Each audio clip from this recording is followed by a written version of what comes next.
Hello and welcome to The Entrepreneurs on Monocle Radio, the show all about inspiring people, innovative companies and fresh ideas in global business. Today's programme is a watchmaking special. First, we'll catch up with our friends at Aera to hear how business has been ticking along since we last welcomed them to the show.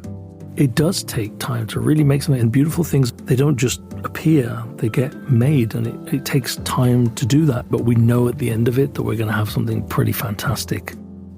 And a little later in the programme, to continue on a similar theme, I'll be joined by our own Brenda Tuohy. Welcome, Brenda. What are you going to be talking to us about? I'm going to take you to Switzerland, where I visited Geneva Watch Days. This is The Entrepreneurs, with me, Tom Edwards.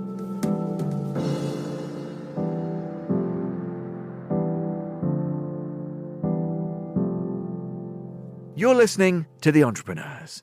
Minhas and Olof Larsson are the founders of Aera, the boutique watch company built on friendship, passion and meticulous design. Now, regular listeners to this programme will remember Jas's previous appearances on the show, but I'm delighted to say this time Olof was able to join him here at Midori House. Together, the longtime friends have turned what was a pretty personal dream into a brand that's winning over collectors and really reimagining what a modern watch company can be. I began by asking Jas how it feels when he receives powerful and positive feedback from Aera's fast-growing customer base. You know, when we started this company, we actually decided to make these watches for ourselves. We're watch collectors, but we're also watch enthusiasts. And it's kind of the passion that goes into this and the love. And really, it was everything from the way it fitted to the quality, the engineering. I mean, these are really hard watches to make at the price point that we do. It's everything from the steel, which is very, very hard to mill. It's, you know, from the dial shape. It's literally, you know, I would say the tolerances are so small to really get the end result that we want. Very, very hard indeed. You see this really in the upper echelon brands, where really, as I said, at our price point, very difficult to do, but we persevered. You know, we were told many a time that things couldn't be done. But that's antagonism for you, isn't it? It really is. You know, where again, another cliche, where there's a will, there's a way, and we battled through it. It's been very difficult. We've had lots of setbacks. And, you know, since we last met in 2023, we did take, I would probably say, 18 to 20 months to really develop a whole product lineup. And for us, it was also changing some of the engineering. It was really rethinking, you know, how we made products, but without taking away the core essence of why we started in the first place, and also the look, the feel, the weight of the timepieces that we make. Well, look, let's talk about product line expansion. And subscribers to Monocle or purchasers of the magazine will be able to even see a beautiful M1 Blackbird in the July-August issue of the magazine, for example, if your interest is piqued. But talk to me a little bit, Olof, about how you grow and develop a product line, because one of the challenges actually lots of entrepreneurs talk to us on this program about is being patient and allowing things to take time, not rushing, all sorts of voices saying, well, grow. How did you go about adding the new lines and making sure that you were doing stuff at a pace that felt right for the business? We've been adding it very, very carefully because we've been into so much details. So instead of rushing in and just trying to conquer the whole range of all the watches immediately, we've been taking it slowly just to be able to get every product exactly right as we wanted to have them. It's been interesting watching again how you've certainly engaged with lots of different collaborations and to meet customers, partnerships, particularly in retail settings, all over the place. I'm not too far from here in London, of course. Tell me a bit about that and how that has helped to build the kind of relationships that you want and that you value with your customers. Well, with the collaborations, it's mainly amongst the friends of our brands who wanted to develop unique pieces together with us. And we're very proud of the collaboration that we do. And Jas, it's funny, you've got, I think, a permanent sort of home in London now, is that right? Around at Richard James, and also in your sort of one of your other motherlands up in Birmingham as well, another site. Tell me a little bit about that, because these are, well, they're storied names, well, but in sort of, you know, watches and jewellery, but also in fine tailoring, a London name. Must be great to kind of strike up those kind of relationships or build on relationships that you had already. It really is, Tom. You know, we are a D2C brand, you know, first and foremost, and that was really something we agreed at the onset of starting the business. But going along, these are tactile products. They're things that they're instruments that need to be felt and worn. Going back to what Olof said about the reaction that we get.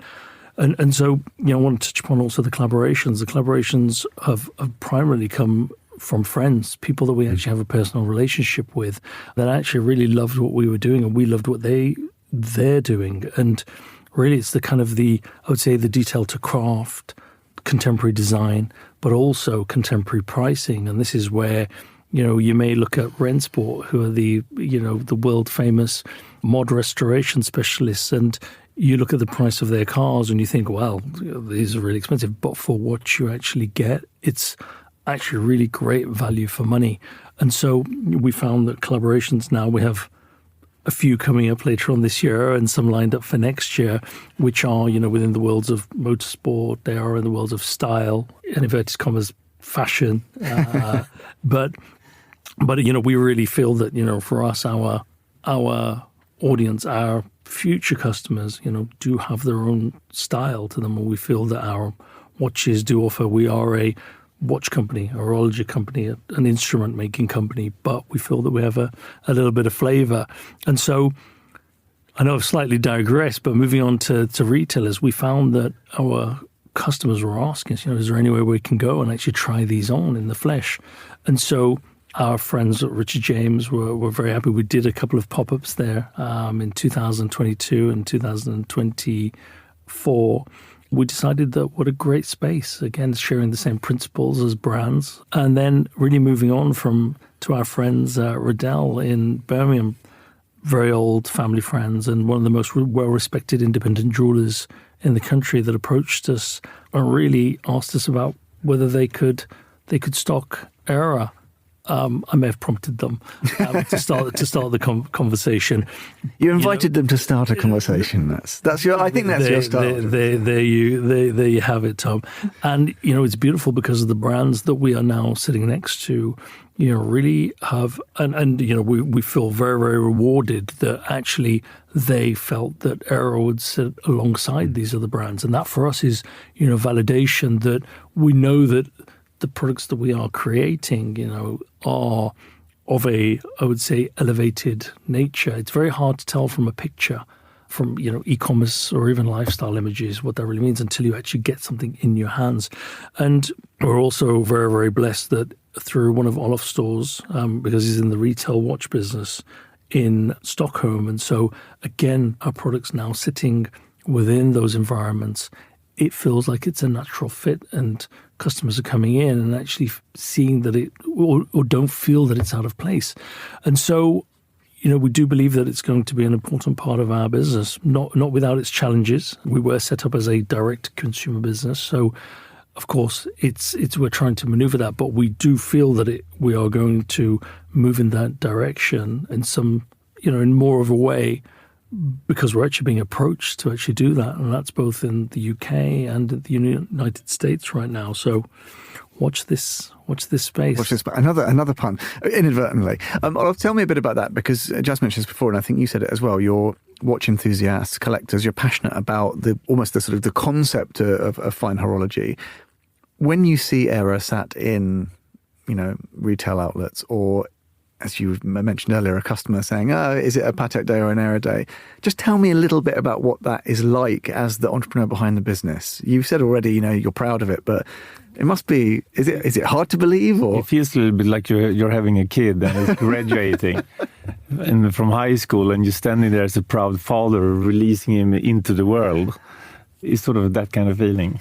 But did you know it was going to work? I mean, because we often talk about what the sort of risk appetite is for entrepreneurs. And I guess you go into any enterprise, there's all kinds of attendant jeopardy. Things could work, things couldn't. It's very personal. You're working with a friend. Was this one of those businesses where you had that conviction, that knowledge, that confidence that it was going to... I think we both knew that the design was absolutely fabulous and fantastic. I think that was enough for us. You can't change people's opinion very easily in this way, but we just made a product that we would be very proud of. And then to see that this was also a similar feeling for a lot of people and clients. It was very profound, and it was a very, very great feeling for us. Just tell me about focus as a successful entrepreneur. You mentioned a serial entrepreneur in this instance. How do you ensure that you are avoiding the white noise, but listening to the people whose views can actually move the needle? Might be friends, it could be a new acquaintance you don't know who just happened to have a really great insight. How do you calibrate yourself to know when to kind of let that external messages in and when to shut it out and keep focused? Because that's presumably one of the challenges of leading any business, particularly so if it's something that's so personal. Totally. One of the first things I did was move to the countryside, into a house which had very poor mobile reception. But jokes aside, it really is. It's all about choosing the people around you, people's advice that you respect. Really, it's having people around you that truly care, not only about you, but also about what you're doing. There's advice is everywhere. It's up to you whose advice you choose to take on board. And that at the beginning, right at the offset, once we actually decided to launch the company, we actually picked those people. I have to also say that they also chose us because, we did approach them and they could have easily have said, well, no.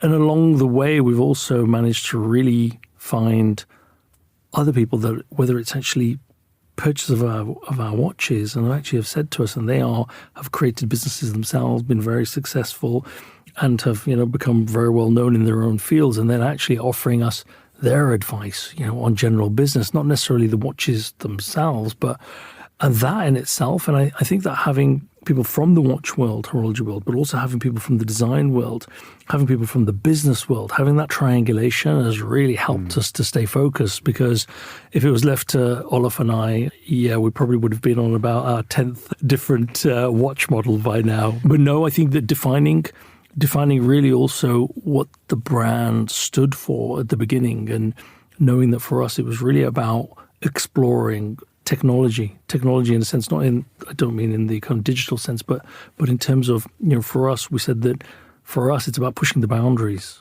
in the world of design. And, my background is also, been very blessed to have worked with a lot of industrial designers, and really that for us, and materials, which you'll see starting from this year, we are actually bringing out some pretty special watches that are really, moving away from 904 stainless steel. So, again, all challenging, but all very, very exciting. Well, just quickly, let's talk a little bit about products. So now the range is, as we said, it's grown. We've got the Blackbird and others. Olof, do you have I shouldn't make you choose. Do you have a current favourite? I can ask you for your current favourite. Well, my current favorite is probably going to be the Krones special edition that's going to be released in the end of this year. It was developed with the staff from the Krones, and I'm very proud of the design. It was absolutely fantastic. Just dare I ask you for a current favourite? You can... Of course, you traitor. You told me it was the same as my favourite, which was the C1 Cloud, which is our chronograph. But it's okay. He's forgiven because Krones is his baby. It's his store in Stockholm that we actually have partnered with. But no, the chronograph was something that again took us about 2.5 years to actually develop. Going back to our previous conversation, the original models, the P1 and the D1, the Pilot and the Diver, took us about 3 years. But that was very much so because of the case shape and really the fit. Once we'd got that, it was a little bit easier, I would say, to create the chronograph. And the dial. The dial was also... Of course. No, of course. The dial was also... It was very, very hard to do.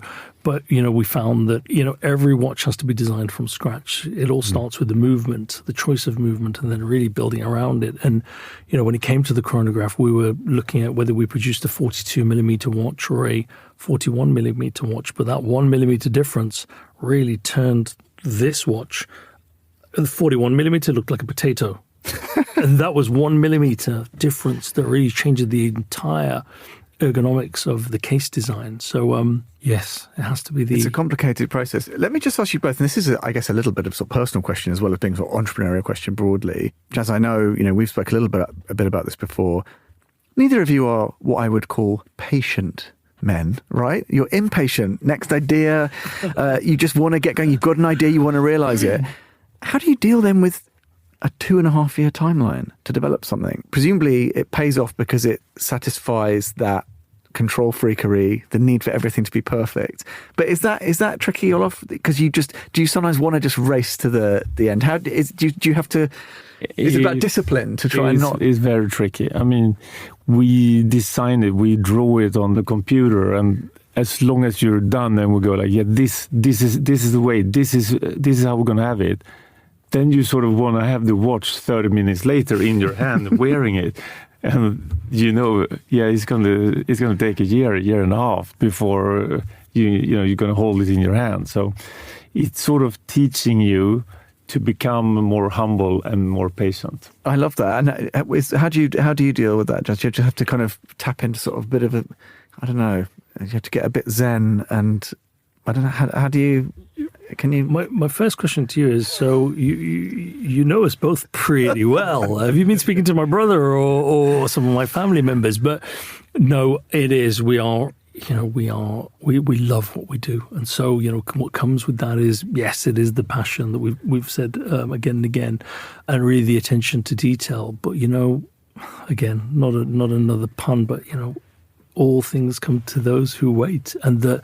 It does take time to really make something, and beautiful things don't just appear, they get made, and it takes time to do that. And I think that the beauty of that is also, as you start developing something and creating and having these other people around us and showing them, that what happens is that slowly you start making tweaks, which can only happen because if we signed off that first design, and then once you go into development and the angles, the lugs maybe have to change and you have to go through multiple prototypes, that in itself actually satisfies and really kind of makes us feel that, okay, it's taking a long time, but we know at the end of it that we're going to have something pretty fantastic. So it's difficult, but it's part of the process. And it's interesting, isn't it? Because you can get a great outcome from that sort of iterative approach, the slowness, but it doesn't mean you're compromising on the purity of the original idea. Do you see what I mean? I guess some people might find there's a tension between the adherence to the idea and then allowing that learning process to happen. But I guess that is where you get great products from, is by incorporating all of those different values, right? Totally. And one of the first things that when we launched the company, we said that we were going to make sure, firstly, that these watches were super comfy. And this is not to say that other watch brands do not have, we are owners of lots of other watch brands from the wide spectrum. But at the same time, the fit was something that for us, we just would not compromise on. And so when you go from a 44 mil watch and a 43 mil watch, when we first, as I said earlier, did the pilot and the diver, it took us 3 years to get that right. It took us another 2.5 years because getting this new movement, different case size, being 42 mil, and then going through those iterations once again of the curvature and the fit and the way that the straps, and also making improvements, to what we'd learned from the first development cycle. It is, and time does fly. 2 years, those 2.5 years went really quickly, and then suddenly it's like, okay, now we've got to figure out how to sell these things. And, we've sold out of our pilot and our diver. As you know, we make them in editions of 300, and that's not to make them limited editions, but actually the idea was always that to create them in editions so that when we made the next edition, it would be pretty much, visually it would look the same as the edition before, but there would be improvements, whether it was to technology, whether it was to the movement. And so we are excited now, that we will be bringing out a new pilot and a new diver. We're very, very blessed that we're asked every week, if those watches are coming back, and we've got some pretty cool designs coming out. That was Jas Minhas and Olof Larsson, the co-founders of Aera, and you might catch a glimpse of a new limited edition in the forthcoming October issue of Monocle magazine. Or you can find out about all the latest from Jas, Olof and team by heading over to aera.co.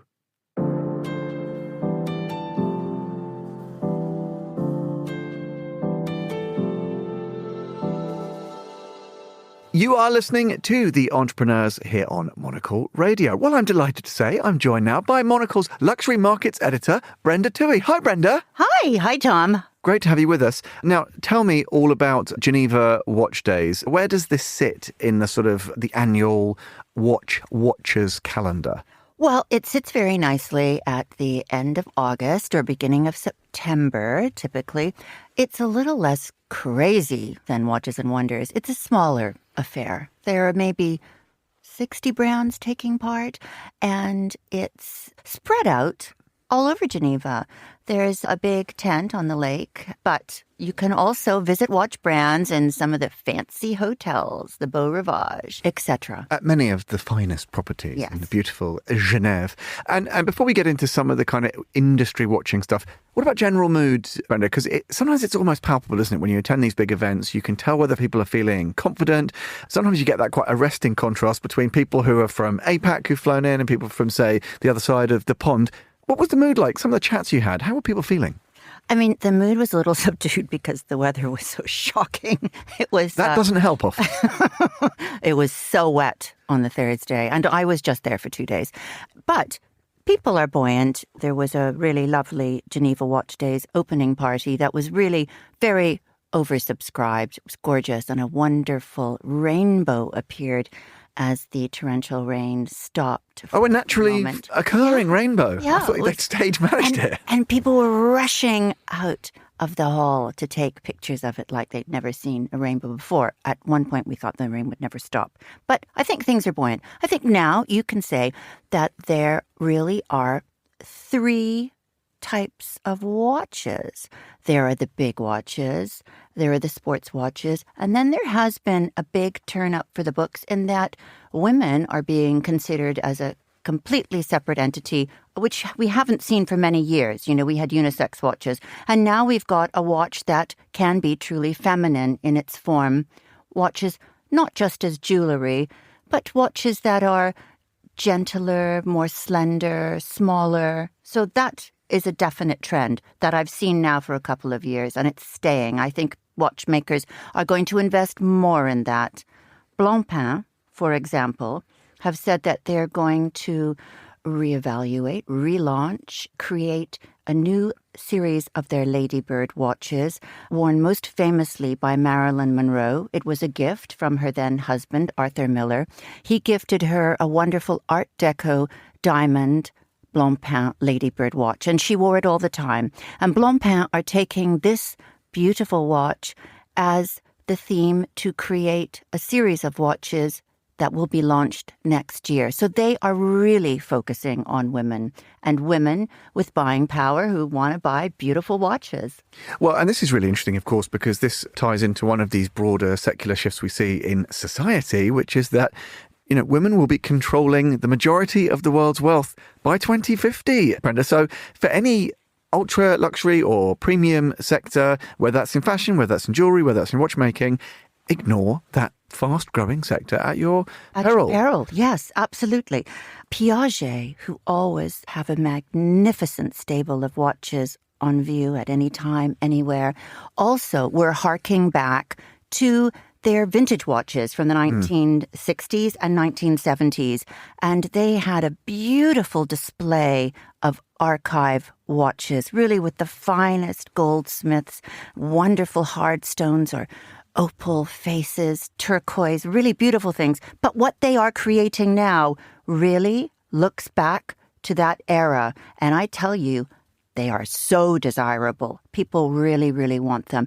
Even the Tuohy, a watch at the end of a chain, they've brought back and they're just flying off the shelves. Well, for people who have a lot of money, because they're high jewel pieces as opposed to something that I could afford. Well, let me ask you a bit more about that, Brenda, because I always find this super interesting. And actually, we see it again across the sort of luxury firmament, whether we're talking about automotive or interiors or watches and fine jewellery, which is the skill with which the various maisons look back to look forward.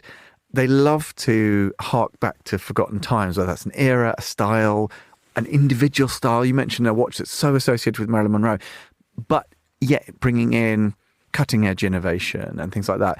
How's that balance? It sounds from what you say like these houses are doing a great job, but is that a balance that they continue to strike, do you think, broadly in their day-to-day? Watchmaking is always about innovation as well, isn't it? It's not just the outside, it's not just the case, it's what's happening inside. And Tag Heuer had a carbon breakthrough. They have been working on creating a ceramic, a carbon spiral spring for the last decade. And they finally created it. And this tiny little microscopic spring that you can only see under a microscope has changed the face of watchmaking for them. It means that your watch, when you wear it, can never ever be controlled by anything, magnetic fields or anything like that it will continue to tell the time perfectly with this little teeny tiny spring. Their watch that they unveiled during Geneva Watch Days is called the Carrera Astronomer. And this little patented spiral spring was groundbreaking. I mean, the gentleman who was there, who had created it, was, beside himself. The devil is in the detail, Brenda, as they always say. It really is. And, he invited me to look in the microscope to see, the tiny little spiral. Looks like a spiral. But I mean, watchmakers are fascinating. I myself would not have that kind of focus that is required. You do surprise me, Brenda. To look through a microscope for more than 8 hours a day, I suppose. But isn't it wonderful that it still exists, that we're just as excited about watchmaking now as we were in the late 1700s when the French flocked to the valleys of Switzerland and set up the watchmaking society there. Well, and it's instructive, Brenda, isn't it, that amidst all the glitz and glamour and rainbows and parties and all the rest of that palaver, one memory that stays with you is absolutely about, it's the epitome of craft, detail. This guy's dedicated a decade to refining this tiny, tiny piece of watchmaking technology, and yet it's a game changer, and it's a memory that will stay with you. But Tom, he's devoted all this huge chunk of his life to creating something that we don't even see. It's on the inside of the watch. Well, what a privilege to be there and to gaze through his microscope. Brenda, another thing that strikes me always as interesting is collabs. Now, obviously, when we're on the streets, it's very in your face. People like to celebrate, whether it's, a kind of a celebrity designer or whatever it might be. Slightly more nuanced, but tell me about the collabs. Anything jump out that grabbed your eye whilst you were in Geneva? Now, this one was really fun because it's Zenith watches with USM. And we are big fans of USM here at Monocle, and Zenith are too. Zenith CEO asked USN to come in and take a little look at their HQ and see how they could refurbish it. And out of that, a fabulous collaboration was born. So they got together. They've created 4 incredible watches. They're called the Defy Skyline Skeleton USM Edition. The colors are orange, yellow, green, and blue. They're limited to an edition of 50. They work out at about 10,900 Swiss francs.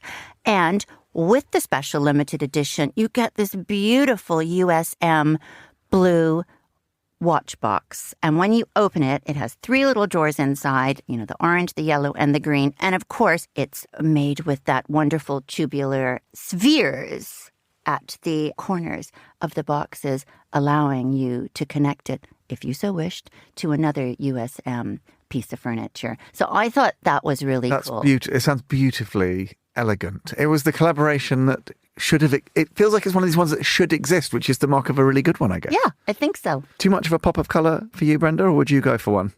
I would absolutely go for one. Any of them. They were just really fun day watches. They were fantastic. But I think, though, if I was really going for one, I might have to go for one of the Piaget jewelry watches.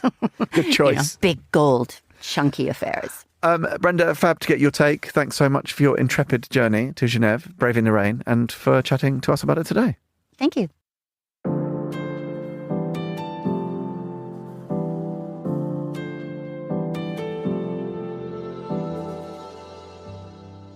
And that is all for this episode of The Entrepreneurs. We'll be back, regular as clockwork, at the same time next week. Do look out for Eureka, which is available every Friday.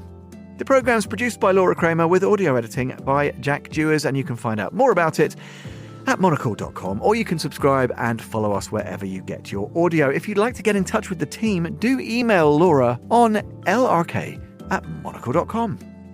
I'm Tom Edwards. Goodbye, and thanks for listening to The Entrepreneurs.